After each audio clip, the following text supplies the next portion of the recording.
यही देखो आज केते सारा ताजा चुंगुड़ी पूरा पड़छन पूरा छट छट होगी देउछन आउ टिके पर मु आपण मानकु देखेबी। तो काली आमे जाल गुले कि सब जाक पूरा फिटिंग फाटिंग करके किला जाल सब साइज करके बांधिकी आम नाहर रखीदेलु जेहेतु आम आगुरी जाल उठेकी आनी देथिलु सेतिमे सुखिया पचिया करके ताको भलसे गुलेकी आम डंगारे रखीदेलु। आ सब बाहानिया माने भी जो माने जाल सुखैथिले समस्ते गुलेकी निज निज डंगारे सब थोइदेले काहेकि ना जुहार पाखैलानी सेतिपय।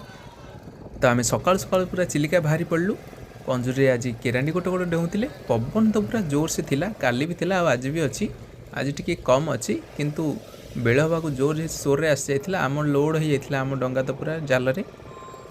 फाइनाली आम चिलिका एंट्री कलु देखंतु आम जाल ये बसिया बाहरलुणु देखंतु दीटा चकी बर्तमान आमर बसिया हो गलानी बाहानिया माने भी आम पाखरे सब जाल बसौथिले जेहेतु जाल सब बसिया सरीगला बर्तमान आम दी तीन टा पूरा झाड़िलु तरकारी पाई।